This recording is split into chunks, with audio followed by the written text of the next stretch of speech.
अस्सलामुअलैकुम, आप देख रहे हैं सिटी से सवाल। मैं हूं सैयदा शनाज, मेरे साथ मौजूद है नजम सेठी साहब। वालेकुम। सिर साहब, कल हमने डिस्कस किया पाकिस्तान और इंडिया और अमेरिका, इन तीनों के जो आपस में मामला चल रहे हैं और पॉलिसी अमेरिका की टुवर्ड्स दीज कंट्रीज़। लेकिन 1 अगस्त का दिन अमेरिका की तारीख में बहुत अहम तस्वर किया जा रहा था जब उन्होंने बहुत सी टैरिफ डील्स और टैरिफ से मुतालिक मामला फाइनल करने थे। और मैंने आपसे ये पूछा था कि पाकिस्तान के साथ मामला कैसे तय पाए। तफसीलात तब तक सामने नहीं आई थी कि टैरिफ कितने % पाकिस्तान पर लागू हुआ है, लेकिन अच्छी खबर यह है जो फाइनेंस मिनिस्ट्री ने हमें बताया है कि कामयाबी के साथ जो मुज़ाकरात थे वो मुकम्मल हुए और उसके बाद साउथ एशिया में पाकिस्तान सेकेंड लोएस्ट है अफगानिस्तान के बाद, जिस पर सबसे कम टैरिफ लागू किया गया है दीगर ममालिक की निस्बत। और अगर इंडिया को देखें, हम अपने हमसाया पड़ोसी को, तो उस पर 25% टैरिफ लगाया गया। लेकिन पाकिस्तान पर जो पहले प्रपोज था 29% से 19% पे आ गए, यानी 10% कम।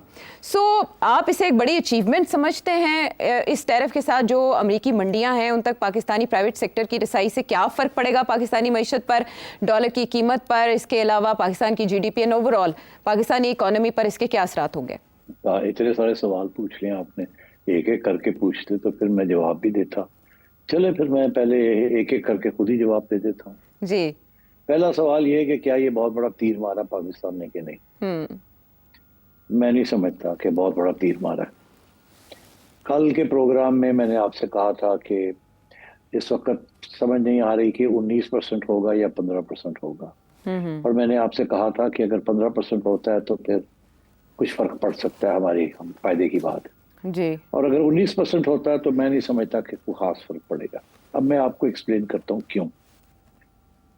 जहां हमारी ज्यादातर कंपटीशन है इन एक्सपोर्ट्स, क्योंकि हमारी टोटल एक्सपोर्ट के कोई 70 से 80% जो है वो टेक्सटाइल प्रोडक्ट्स हैं जी। To the United states.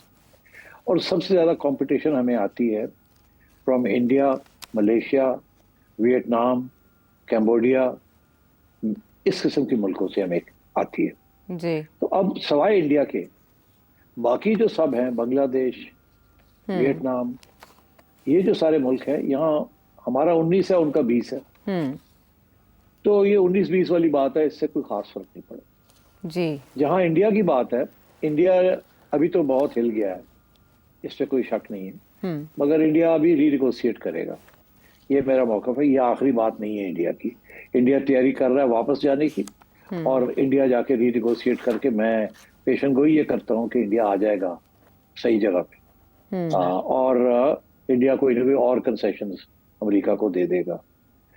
सो इसलिए मैं समझता हूँ कि पहली बात तो ये है कि ये कोई इतनी बड़ी तीर नहीं हमने मारा। We are in the same category as everybody else. अच्छा। मगर इससे ज्यादा कि अगर चले हमें कुछ ना कुछ फायदा फिर भी शायद लोग कहते हैं हो जाएगा। अब वो कैसे होगा, मुझे नहीं समझ आ रही कैसे होगा। अगर तो चाइना के ऊपर और इंडिया के ऊपर इस वक्त जो पाबंदियां लगाई गई हैं ये रह गई, तो फिर तो थोड़ा बहुत फायदा हो सकता है हमें। मगर फिर ये सवाल आएगा कि क्या हम उस फायदे का, वो जो फायदा है वो क्या होगा और उसका कैसे एडवांटेज लिया जाएगा। अभी सूरत हाल ये है कि हमारे जो कॉस्ट ऑफ प्रोडक्शन है वो बहुत हाई है compare to some of the other countries. मैं आपको एक छोटी सी कुछ फिगर्स सुनाता हूँ। जी। ये मैंने नोट किए हुए। इस वक्त हमारे यहाँ बिजली जो है वो कोई 13 से 15 cents per kilowatt hour industry को मिलती है। इंडिया में 6 से 9 cents per kilowatt hour, Bangladesh में 9 पर किलोवाट आवर, वियतनाम में 8 और चाइना में 4 से 9। Significantly less energy cost. इसी तरीके के साथ गैस के जो टैरिफ्स हैं हमारे यहाँ 15 सेंट्स के करीब है MMBTU। इंडिया में 7 सेंट से कम है, बांग्लादेश में 9 सेंट से कम है, वियतनाम में 7 से 9 सेंट, चाइना में 3 सेंट। अच्छा, अब मतलब है कि यहाँ भी आप मारे जाते हैं। अच्छा। फिर आपके यहाँ इंटरेस्ट रेट्स जिसके ऊपर कारोबारी लोग और बिजनेसेस जो हैं वो बैंक से कर्जे लेती हैं अपने कारोबार चलाने के लिए, आपके यहाँ 11% रेट ऑफ इंटरेस्ट है, इंडिया में 5.5% है, बांग्लादेश में है 10%। मगर वियतनाम में 4.5 है और चाइना में 3%। जी। तो आपके मेजर कंपेटिटर्स को सरमाया जो है वो भी सस्ता मिलता है। ठीक। तो इसलिए मैं ये समझता हूँ कि बांग्लादेश में 20%, वियतनाम में 20%, चाइना में ज़्यादा है, इंडिया में ज़्यादा है। तो आपके जो अनलेस इंडिया और चाइना के अगर ये कम हो गए तो फिर आपको कोई खास फायदा नहीं मिलेगा। अगर ये कम ना हुए तो फिर आपको फायदा मिल सकता है, क्योंकि बहुत से लोग जो हैं वो शिफ्ट करेंगे production sources from China and India to Pakistan and perhaps also to Bangladesh and other places. ठीक। तो इसलिए भी मेरा ख्याल है इतनी जल्दी छलांगे मारने की जरूरत नहीं है खुशी के साथ। अभी आप देखते चले आगे क्या होता है। अभी ये चाइना और इंडिया के साथ रीनेगोशिएशन होनी है, मेजर रीनेगोशिएशन होनी है, ठीक है। और उसके बाद हम इसके ऊपर कोई फैसला कर सकेंगे। ठीक है। अच्छा, ठीक है, आप कह रहे हैं बहुत बड़ा तीर नहीं मारा, और जाहिर है आपने उसकी वजह भी बता दी। बहुत से फैक्टर्स हैं जो इसमें अभी कार फरमा होंगे, और टैरिफ्स को लॉक नहीं किया जा सकता क्योंकि निगोशिएशंस चलती रहेंगी। इंडिया ने आगे जाना है और बात करनी है अभी। लेकिन सेठ साहब, ये कहा जा रहा है कि पाकिस्तान सिर्फ पॉसिबली एक इकलौता मुल्क है जिसको साथ ही इन्वेस्टमेंट्स भी ऑफर की गई हैं। ये किस हद तक ठीक है? ये इन्वेस्टमेंट्स वही है जो MOU साइन है। ये बात होती है इन्वेस्टमेंट्स। अच्छा, एक इन्वेस्टमेंट ये है कि जी वो ऑयल ड्रिलिंग करेंगे। जी। ऑयल ड्रिलिंग तो 1950 से हो रही है यहाँ। कितनी अमेरिकन कंपनीज आके ऑयल ड्रिलिंग करती रही हैं। कितनी कितनी को कॉन्ट्रैक्ट्स मिले हुए हैं, कई बलूचिस्तान में मिले हुए हैं, कभी इधर मिले हुए हैं, कोस्ट ऑफ कराची के कोस्ट पे मिले हुए हैं। आज तेल नहीं मिला इनको। हमेशा हमें इमरान खान साहब ने भी हरे बाग दिखाए थे, बड़ा तेल मिल गया, कुछ नहीं मिला। तो ये जो है जी, हम आएंगे इन्वेस्टमेंट करेंगे, देखी जाएगी जब होगा। ये बहुत दफा हमने सुना है, और ये आपने देखा है जब भी कोई आता जाता है तो MOUs हो जाती है। एक दिन लगा नहीं investment I, and so on. तो अब ये जाते हैं सेंट्रल एशिया जाए हैं, MOU साइन हुए, कुछ नहीं। ये सब बातें होती है, नेक ख्वाहिशात होती हैं। इसका ये मतलब नहीं, जब तक आपके हालात यहाँ बेहतर नहीं होंगे, जब तक पाकिस्तानी लोग खुद नहीं इन्वेस्ट करेंगे पाकिस्तान के अंदर, तो बाहर वाले लोग आके क्या करेंगे? हाँ, वो करेंगे उन इंडस्ट्रीज में जहां आप नहीं जाते, या आप जाना नहीं चाहते, या आपके पास उतने पैसे नहीं है, which is extractive industries. Oil हो गया, माइनिंग हो गया। अच्छा, ऑयल का तो अभी बहुत ही लॉन्ग टर्म प्रोस्पेक्ट, मगर माइनिंग के ऊपर अभी ये बातें शुरू हो गई हैं जी के रेकोडिक को भी एक्टिवेट करना है। 5 साल लग जाएंगे रेकोडिक को एक्टिव करते हुए। इसी तरीके के साथ अब जो बातें हो रही है, शोर पड़ा है जी KP के अंदर, पी के अंदर मिनरल्स की डेवलपमेंट होती है, वो भी 5 साल लग जाएंगे। अगर आज कोई आके और कोई $10 बिलियन की इन्वेस्टमेंट करे तो फिर जाके आगे बात बढ़ेगी। तो अभी तक कानून भी नहीं तस्लीम हुए, तो आगे जाके क्या होगा? तो मेरा ख्याल है कि इसकी इन चीजों की तरफ कोई खास तवज्जो नहीं देनी चाहिए कि हमें इन्वेस्टमेंट ऑफर किया है। दिस इज ऑल, इसके ना गुड़ियां उड़ा रहे हैं लोग। अच्छा, ऐसे में खबर ऐसी भी आती है कि पाकिस्तान अक्टूबर में 1 मिलियन बैरल तेल, क्रूड ऑयल अमेरिका से इंपोर्ट कर सकता है। ये किस नौइयत की खबर है, और ये बात कब हुई? ये देखे ना, ये अमेरिका ले गया ना, नंबर ले गया ना अमेरिका की यही कोशिश है कि आप इधर उधर से तेल ना खरीदें। उनके पास एक्सेस तेल है, उनके पास शेल गैस भी है। वो चाह रहे हैं कि आपको डाइवर्सिफाई करें। उन्हें ये फिक्र था कि अगर इंडिया जो है ये भी रूस से खरीद रहा है और ईरान से खरीद रहा है, कल को आप भी उठ के शोर डाल देंगे कि हमें भी रूस से और ईरान से खरीदने की इजाजत मिलनी चाहिए, एटसेट्रा एटसेट्रा। तो मेरा ख्याल है उन्होंने कहा कि आप हमसे खरीदें, विच इज़ फाइन। अगर हमें वो उतनी सी रेट में मिल जाता है जिस रेट से हमें UAE से मिलता है, या सऊदी अरेबिया से मिलता है, या वेनेजुएला से मिलता है, तो कोई हर्ज नहीं है। अमेरिका का एक्सपोर्ट बढ़ जाएगी, आपको फर्क नहीं पड़ेगा। तो उसके साथ ट्रेड बैलेंस अमेरिका का बेहतर हो जाएगा, वो खुश हो जाएंगे। So that's fine. तो ये तो अमेरिका के लिए सहूलत है, ये आपके लिए तो खास नहीं है। यहाँ तो होता है ना कि आपको जो करंट रेट है उससे ज्यादा सस्ता मिलता है, ऐसे तो नहीं होगा। ठीक। अच्छा, ये इस बारे में हुकाम तो ये कह रहे हैं कि जो रिफाइनिंग मार्जिन है वो ऑन पार है इस इंपोर्ट के साथ ही। वो जो जिस खर्चे की तरफ आप इशारा कर रहे हैं वो तो उसको कह रहे हैं कि उसमें ऑन पार रहेगा वो मामला। लेकिन सेठी साहब, टैरिफ वॉर, जिस तरह से टैरिफ आयद करते जा रहे हैं डोनाल्ड ट्रंप, WTO पे क्या असर पड़ेगा इस वॉर का? देखिए, यहाँ एक पॉइंट जो है ना उसको दोहराना चाहिए। अगर आप सारे टैरिफ्स देखें ना, अभी कुछ 61 मुल्कों के टैरिफ्स के रेट्स आने शुरू हो गए जी, तो बड़ी एक इंटरेस्टिंग उसमें डेवलपमेंट नजर आएगी आपको कि सबसे हाई टैरिफ्स जो अमेरिका ने लगाए हैं, जी, यहाँ हिल नहीं रहा है, वो कहाँ है? ब्रिक्स पे, ब्रिक्स कंट्रीज। ब्रिक्स में। जी, वेल डन जी, ब्रिक्स। मैं हर प्रोग्राम में ब्रिक्स की बात करता हूँ। जी, और सबसे ज्यादा टैरिफ चाइना, ब्रिक्स शुरू ब्राजील। करते हैं, ब्राजील। ब्राजील के सबसे हाई टैरिफ है इस वक्त सारे ग्रुप में से। जी। ब्राजील के सबसे ज्यादा हाई टैरिफ है। ब्राजील, बी, आर रशिया, जी। High tariff. आई इंडिया, जी। C China, S South Africa, चले वो। मगर ये ब्रिक्स के ऊपर टारगेटिंग हो रही है, और इसकी एक्सप्लेनेशन मैंने आपको हमेशा देता हूं जी। कि वो ब्रिक्स को टारगेट कर रहा है, और इंडिया को भी ब्रिक्स के बेसिस के ऊपर वो टारगेट कर रहा है। और इंडिया को यही कह रहा है कि तुम ब्रिक्स फिक्स में क्या करने जा रहे हो, RIC में क्या करने जा रहे हो, शंघाई कोऑपरेशन में क्या करने जा रहे हो, तुम्हारा तो इधर है रोल्स हमारे साथ, क्वाड के अंदर अमेरिका के साथ।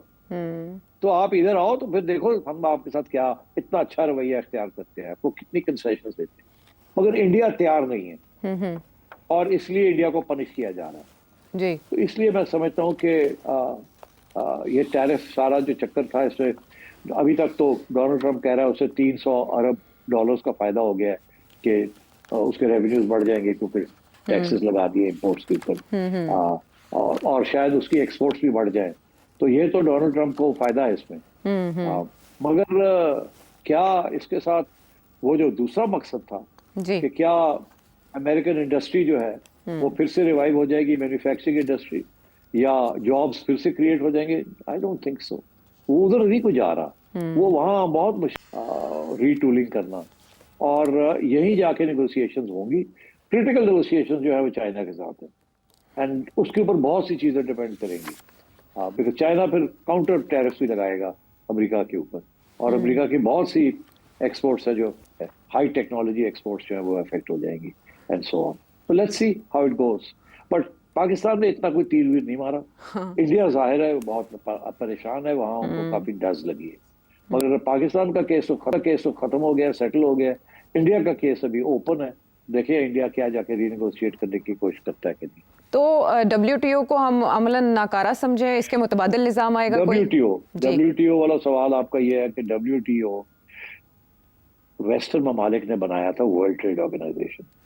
इन्होंने बनाया था ताकि इनका माल बिक सके बाहर, और इन्होंने कहा था कि ट्रेड बैरियर्स नहीं होने चाहिए, टैरिफ्स नहीं होने चाहिए। और जो गरीब लोग थे या डेवलपिंग कंट्रीज थी उनको डज लगी थी, क्योंकि वो चाहते थे कि उन्होंने अगर अपने इंडस्ट्री को लगाना है तो उसका एक अंग्रेजी का मुहावरा है इन्फेंट इंडस्ट्री आर्ग्यूमेंट, कि हमारी इंडस्ट्रीज अभी नई नई लगी हैं, बच्चे हैं बेचारे, अभी अपने पाँव पे खड़े नहीं हुए।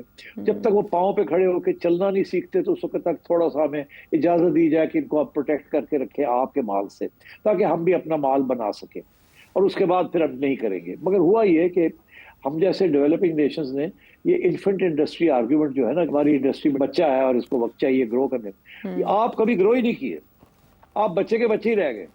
आप इतने इनकॉम्पिटेंट और इतने इनफिशिएंट रहे हैं कि वो आपकी बात को मानने के लिए तैयार नहीं। कहते यार 70 साल तो हाल ही भी तुम कहते हो तो आपको सब्सिडी चाहिए, आपको टैरिफ बैरियर चाहिए, तो आप करते क्या रहे हैं? चक मारते रहे हैं आप।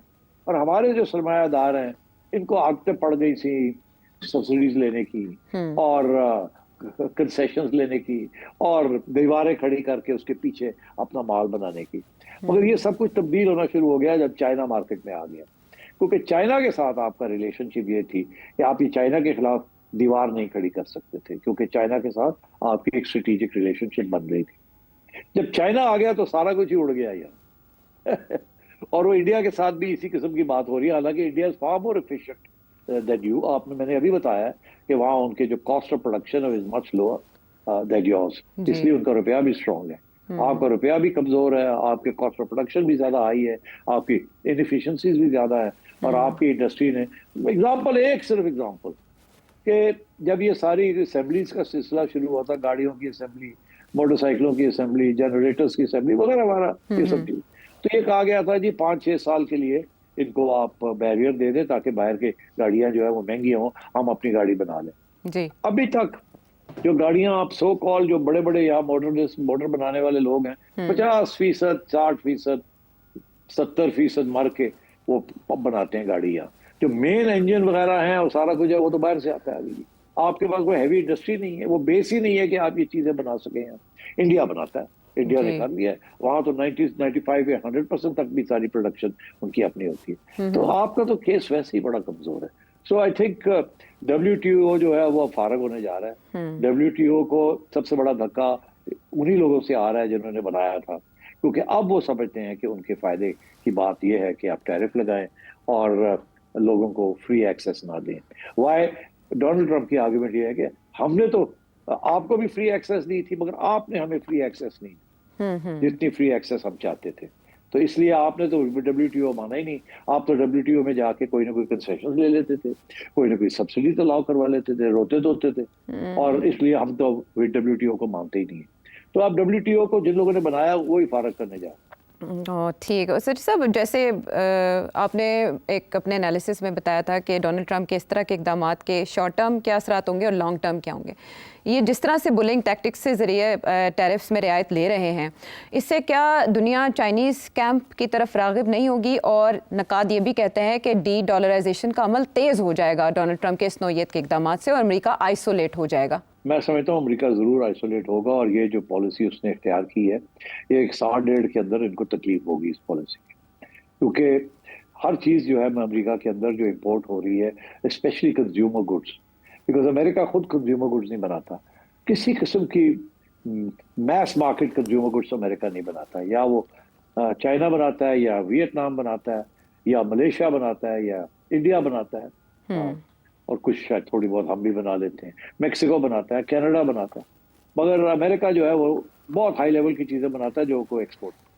तो ये जो सारी चीज़ें हैं जिसकी वजह से महंगाई अमेरिका में बड़ी कम है, 3-4% है अमेरिका की महंगाई, तो वो अब जाहिर है हर चीज़ जो है महंगी हो जाएगी, बिकॉज जो टैरिफ लगाएंगे, आप टैक्स लगा देंगे जो चीज़ इंपोर्ट हो रही है। अमेरिका की सारी कंज्यूमर इंडस्ट्री जो है वो इम्पोर्टेड है।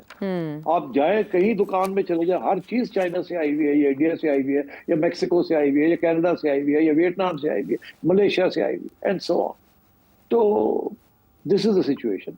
अलबत्ता तो मैं समझता हूँ वहाँ इन्फ्लेशन बढ़ जाएगी, और रियल परचेजिंग पावर जो है, अगर एक बंदा है मजदूर है या एक मिडिल क्लास बंदा है, उसको साल के $50,000 वो कमाता है, तो उससे जो कुछ वो खरीदता है वो सब कुछ 10% से 20% महंगा हो जाएगा। और अगर ऐसी सूरत हाल है तो फिर जाहिर है उसको तो तकलीफ होगी। और डोनाल्ड ट्रंप का ये कहना है कि उससे टैक्सेस कम कर देने, उसका ये कहना है कि हम जो यहाँ से आपसे टैक्स लेंगे और जो आप इम्पोर्ट करेंगे, वो हम टैक्स आपकी सैलरी जो है ना उसके अंदर टैक्स जो पहले था उससे कम कर देंगे, तो आपको फर्क नहीं पड़ेगा। मगर बात यह है कि वो जो टैक्स कम करेंगे, वो जो लो पेड है उनका टैक्स उतना नहीं कम होगा, वो जो ज्यादा अमीर है उनका टैक्स कम हो जाएगा। तो इसलिए आम आवाम जो है वहाँ उसको फिर भी महंगाई का फेस करना पड़ेगा।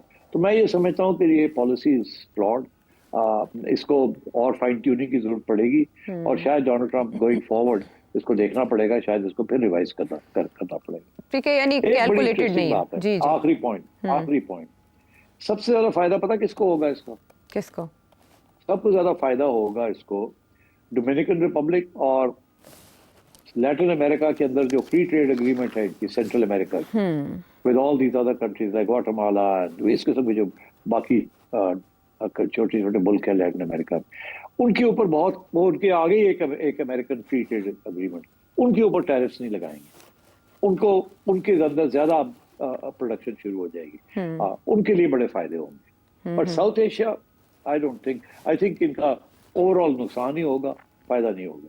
ठीक है, झकड़ चला है फिलहाल तो टैरिफ्स का, इसके लिए बादे से क्या क्या निकलेगा ये आने वाला वक्त बताएगा, लेकिन नारा है कि डोनाल्ड ट्रंप की पॉलिसी किस हद तक कामयाब हो सकती है, जो जापान से माजी में बहुत मरूब रहे हैं। पाकिस्तानी सियासत में फूटी है एक चिंगारी, आने वाले दिनों में आग बन सकती है या नहीं, या राख में बदल जाएगी? ब्रेक के बाद आके इस पे बताते हैं बात।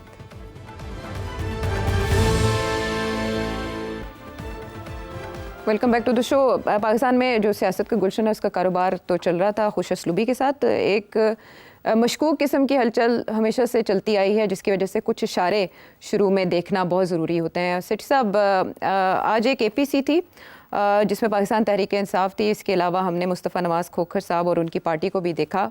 उस APC का जो भी एलामिया है उसके मुंदरजात की तरफ तो मैं बाद में आऊँगी, लेकिन मुझे आपसे ये जानना है कि 2 दिन ये APC चली तो ब्लैकआउट था, हमने उसकी कोई खबर नहीं सुनी, क्या बातचीत हो रही है, क्या वो तनकीद रोज़मर्रा की जो पाकिस्तान तहरीक इंसाफ की जानिब से की जाती है या अपोजिशन लीडर्स की जानिब से की जाती है, वो बयानात चलते रहते हैं, अखबारात में भी वो हिस्सा बनते हैं खबर का। लेकिन एकदम ये प्रेस कॉन्फ्रेंस आती है और ये बिला रोक टोक नशर होती है, कुछ दुखती रगे हैं सिस्टम की, वो भी चलता है सब कुछ ऐसे ही, और एकदम फिर उसके बाद अता तारड़ साहब आते हैं, लेकिन उस वक्त तक काफ़ी देर हो चुकी होती है। हमें आपसे ये जानना है कि इससे पहले जो कुछ भी नशर नहीं होता था, अचानक प्रेस कॉन्फ्रेंस का इस तरह से नशर किया जाना, कुछ पक रहा है कहीं? क्योंकि हलचल हम सुन रहे हैं कहीं। पता नहीं क्या सुन रहे हैं आप, ये सारा वक्त आप लोग सुनते ही रहते हैं कुछ ना कुछ। अच्छा, अब बात ये है कि क्या सुन रहे हैं आप? कोई साजिश, कोई नई साजिश? जी। अच्छा, वो इसलिए मैं समझता हूँ कि कोई नई साजिश नहीं है, सब ड्रामा है। बात यह है कि अगर आप देखें, मसला इसलिए खड़ा हुआ है कि पहले इनको इजाजत नहीं दी कि एक होटल के अंदर ये मिल के कोई कर लें ये छोटी मोटी कार्रवाई अपनी। फिर ये खोखर साहब के घर चले गए, वहां बैठ के किया, मगर वहां फिर मीडिया के लोग को भी दावत दी हुई थी। अच्छा, ये बड़ी इंटरेस्टिंग डेवलपमेंट है कि मीडिया वालों को शिरकत करने की इजाजत, कि आप भी आए बैठे, जैसे कि वो भी एक ऑपोजिशन का हिस्सा है। चले, मेरा ख्याल है दैट्स इंटरेस्टिंग डेवलपमेंट। मगर इससे ज्यादा इंटरेस्टिंग ये थी कि खोखर साहब को कहा कि आप फाइनल प्रेस कॉन्फ्रेंस करें। और भी इंटरेस्टिंग जो इसकी तरफ आपने इशारा किया कि पहले तो इनको रोकने की कोशिश की, और फिर जब ये इन्होंने कहीं और कर ली और फिर लंबी चौड़ी प्रेस कॉन्फ्रेंस की, तो मीडिया को रोका नहीं। कह मीडिया शुरू हो गया और मीडिया ने ब्रेकिंग न्यूज भी देनी शुरू कर दी और हेडलाइन भी लगानी शुरू कर दी, और फिर पूरी कॉन्फ्रेंस भी, उसकी पूरी बात भी सुना दी, और फिर एकदम सब बंद हो गया। इसलिए अब आप सोच रहे हैं कि कोई साजिश है, कोई कंस्पिरेसी है, ये किसने किया, किसने इजाजत दी। तो मैं समझता हूँ, देखिए, अगर आप इसको एग्जामिन करें ना, इसमें क्या है जी। एक तो ये है कि इसमें भाई लोगों के खिलाफ भी बातें हैं और गवर्नमेंट के खिलाफ भी बातें, सीधी सी बात है जी। अपने खिलाफ तो कोई नहीं कहता ना कि करो, मगर हुआ ये कि जब इन्होंने रोका ना इनको, तो उस वक्त मेरा ख्याल है किसी ने बाद में इनको कहा होगा, यार क्या पॉइंट था रोकने का, इन लोगों की हैसियत क्या है, ये क्या कर सकते हैं सिवाय प्रेस कॉन्फ्रेंस देने के। इस किस्म की बयानबाजी अंदर डिस्कशन में हुई है। अच्छा। तो उस वक्त तो एक नी जर्क रिएक्शन था कि नहीं नहीं नहीं करने देना, नहीं करने देना, और ये देखे ना, ये तैयारी कर रहे हैं 5 तारीख की, और ये कर रहे हैं, वो कर रहे हैं। तो एक रिएक्शन था एडमिनिस्ट्रेटिव, मेरा ख्याल है उससे ज्यादातर सियासी तौर पे सोचा नहीं गया, वो एडमिनिस्ट्रेटिव रिएक्शन के साथ ही लगेंगे। मगर बाद में ये सोचा कि यार क्या फर्क पड़ता है, करने दो, तो चलो मीडिया थोड़ा बहुत कर रहा है तो करने दो। तो मीडिया ने फिर करना शुरू कर दिया। अब जब वो ज्यादा ही हो गया और उसमें SIFC भी आ गया, NFC भी आ गया, ये भी आ गया, मिनरल्स भी आ गया, वो इश्यूज जो कि जिसमें आपको पता है एस्टैब्लिशमेंट इन्वॉल्व है, और फिर मेरा ख्याल है सोचो वो है क्यों है, फिर अता को कहा आ जाओ यार, आ जाओ, रोको इन्होंने, बंद करो। तो मेरा ख्याल है दिस इज व्हाट्स हैपेंड। इसमें कोई साजिश नहीं थी। ये दिस डज नॉट इंडिकेट कि एस्टैब्लिशमेंट चाह रही है कि गवर्नमेंट को अंडरमाइन करे, या गवर्नमेंट चाह रही है कि एस्टैब्लिशमेंट से थोड़ा सा पावर और ले ले, या इनको उकसा रही है, ऐसी कोई बात नहीं है। अच्छा। और बाकी सारी स्पेकुलेशन जो है इज मीनिंगलेस। अच्छा, स्पेकुलेशन एक और ये भी है कि ऐसे में जो अदमुई पाकिस्तान तहरीक इंसाफ है, जब मखसूस नशस्तों का फैसला आ गया था, तो उसके बाद PTI के कुछ हल्के PTI को ये मशवरा दे रहे थे कि आप अब सर्वाइवल मोड में आ जाएं और वो जो आपके माजी के मुतालबात हैं जिसमें इलेक्शन को तस्लीम ना करना शामिल है, उससे भी दस्तबरदार हो जाएं। लेकिन आज 2024 का इलेक्शन भी उन्होंने मुस्तरद कर दिया। मुस्तफ़ा नवाज खोखर ने बहुत आगे बढ़ के बैटिंग की है पाकिस्तान तहरीक इंसाफ के मुतालबात पर। तो वो जो स्पेकुलेशन है वो ये कह रही है कि कहीं पाकिस्तान तहरीक इंसाफ सजा सजाया मेला एहतजाजी तहरीक 5 अगस्त की, वो APP या मुतबादिल क़यादत तो हाईजैक नहीं करने जा रही? नहीं, हाईजैक क्या करना है, बेचारे वो है ही कुछ नहीं उनके पास जो हाईजैक किया जाए। Sorry to say that. और खोखर साहब हमारे दोस्त हैं, बड़े पढ़े लिखे आदमी हैं, बड़े अच्छे आदमी हैं, उनको बैठा दिया वहाँ, शायद खाकान भी बैठे हुए थे और भी बैठे हुए थे सीनियर लोग, उनसे नहीं ये प्रेस कॉन्फ्रेंस करवाई तो इनसे करवाई है।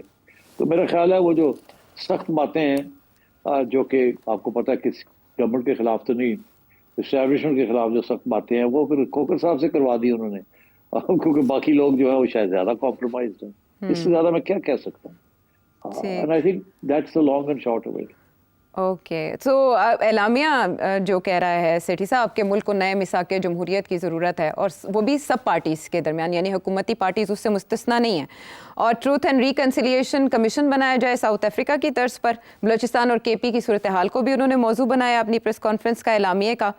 लापता अफराद के हवाले से बात की, और जो ग्रीन इनिशिएटिव है मुआहदा उसको भी ख़त्म किया जाए, और मादनियात के हवाले से भी अगर कोई बातचीत या कानून साजी हुई है उसको भी तस्लीम नहीं करते, उसको भी मुकम्मल तौर पर ख़त्म किया जाए। और इसमें जो बहुत अहम बात है वो है कि NFC अवार्ड को तब्दील करने की तैयारी की जा रही है, 18वीं तरमीम पे भी ज़रब लगाने की तैयारी की जा रही है, उसको तस्लीम नहीं किया जाएगा। ये बातें अब क्यों तवातर से हो रही हैं? कुछ दिन पहले एहसन इकबाल साहब ने भी NFC अवार्ड की तरफ इशारा किया था कि उसकी बेस चेंज होनी चाहिए क्योंकि सेंटर को सफ़र करना पड़ा है। सो इससे जमहूरियत को क्या खतरा होगा? जमहूरियत है कहाँ, तो खतरा कहाँ से होगा? छोड़ो यार जमहूरियत को खतरा, जमहूरियत फारग हो चुकी है, जमहूरियत खतरा खतरा। अच्छा आइए आगे आइए, आपके बात ये है कि ये बहुत सी बातें जो है ना सारी, ये हर एक ने पहले एक दफा नहीं, हमने 100 दफा सुनी है जी। एक प्लेटफॉर्म से या किसी और प्लेटफॉर्म से, एक मर्द से या दूसरे खातून से, ये सारी बातें हमने सुनी हुई है। ये एहतजाज, ये मसरत करना, ये करना, वो करना, ऑल देयर, कोई नई बात नहीं है इसमें। अच्छा, कोई नई बात नहीं। अच्छा। मगर जो आपने इशारा जो किया ना, जो चीज जिसकी तरफ अब आगे बढ़ रही है हुकूमत, जो स्पेकुलेशन नहीं है और जो आगे बढ़ रही है, बिकॉज अब एहसन इकबाल साहब ने खुलेआम गवर्नमेंट पॉइंट ऑफ व्यू से बात कर दी है। पहले तो मिफ्ता इस्माइल करते थे और लोग करते थे कि NFC अवार्ड जो है उसको तब्दील करना चाहिए, अब वो चल नहीं सकता, अब नए नए डिमांड्स आ गए हैं रिसोर्सेज के ऊपर, और ये है वो है, और जो पैसे हम प्रॉब्लम थे वो तो उसको सही इस्तेमाल नहीं कर रहे, और उन्होंने आगे देने से लोकल गवर्नमेंट को ये वो भी नहीं कर रहे। तो NFC अवार्ड की जो रूह थी वो तो वैसे ही प्रोविंसेस ने खराब कर दी, और फिर अब नए डिफेंस रिक्वायरमेंट्स आ गए हैं, जाहिर है ऑब्जेक्टिव चीजें हैं, तो इसलिए NFC अवार्ड वैसे भी 15 साल हो गए हैं, एंड इसको अब रिव्यू करने की जरूरत पड़ गई है, एंड सो ऑन। तो और बहुत से डेमोग्राफिक ट्रेंड्स और बाकी और भी डेवलपमेंट और नॉन डेवलपमेंट फैक्टर्स जो हैं वो अब ज्यादा अहमियत हो गई उनकी, जो पहले शायद इतनी नहीं थी। एंड सो अब एहसन इकबाल साहब ने अब ये बात कर दी है फ्रॉम दैट ऑफिशियल प्लेटफॉर्म, तो अब इसके ऊपर हम बात कर सकते हैं। उससे पहले तो ये कहते थे कि जी हम ये करने जा रहे हैं, या होना, कोई ऑपोजिशन कहती थी हमारा ख्याल है ये करेंगे। अब एहसन इकबाल साहब ने खुलेआम ये बात कह दी है कि होना चाहिए, और ही इज अ स्पोक्समैन, तो इसलिए I think it merits discussion कि ये बिल्कुल, मैंने इशारा किया था, मेरी उस वक्त चिड़िया की ये खबर थी कि ये डेफिनेटली करना चाहेंगे, और जो 27th अमेंडमेंट है उसके अंदर बहुत सी दिलचस्प चीजें आएंगी। इस वक्त जो हाइब्रिड रेजीम है, जो इनफॉर्मल रेजीम है, उसको फॉर्मलाइज लिया जाएगा, कॉन्स्टिट्यूशनल कवर दे दी जाएगी, and so on and so fourth. इसी तरीके के साथ NFC जो है उसके भी तब्दीलियां आएंगी, एंड सो ऑन, और भी चीजें होंगी। तो आई थिंक अगर कोई स्पेशल सेशन आप लगाएं तो we can look at the NFC award in some detail, because Ehsan Iqbal साहब ने काफी सारे नुक्ते उठाए जी। मैं उनमें से बहुत से नुक्ते जो हैं उनमें वजन है, और कुछ नुक्ते हैं जो कि शायद वैसे प्रेशर डालने के लिए लगाए गए हैं, मगर कुछ ऐसे हैं जिसमें वजन है, और इनको देखना चाहिए, बिकॉज हालात बदल गए हैं। अब सिर्फ सारी जिम्मेदारी पाकिस्तान को चलाने की फेडरल गवर्नमेंट की नहीं है। अगर प्रोविंसेस कहती हैं कि हमारा हक है, हम तो सेमी ऑटोनमस क्या, हम तो ऑलमोस्ट सॉवरन किस्म की प्रोविंसेस हैं, तो फिर और जिम्मेदारियां भी और लेनी पड़ेंगी ना, तो वो तो लेते नहीं है। सारी जिम्मेदारी जो है और खर्चे जो है, जो नेशनल खर्चे हैं, वो तो सारी फेडरेशन कर रही है, पैसे फेडरेशन के पास है नहीं। तो अब इसी किस्म की चीजें, और टैक्सेशन जो है वो भी देखनी पड़ेगी, कौन किसको टैक्स करता है और क्यों नहीं करता, और कलेक्ट करते हैं कि नहीं करते। तो आई थिंक ये, अब मैं इन principle I am in favour कि NFC अवार्ड को खोला जाए, इससे बैठ के फिर डिस्कशन की जाए, मतलब प्रॉब्लम क्या है, और ये इसके ऊपर डिटेल्ड में डिस्कशन हो सकती है पॉइंट वाइज, जो कि एहसन इकबाल साहब ने। ठीक है, और वो सेशन जो आप चाह रहे हैं वो हम एक ब्रेक के बाद लगाते हैं, क्योंकि आपने इशारा किया कि कुछ बातें इसमें प्रेशर हैं और कुछ बावजन बातें भी हैं, तो वो क्या है ब्रेक के बाद आके करते हैं बात।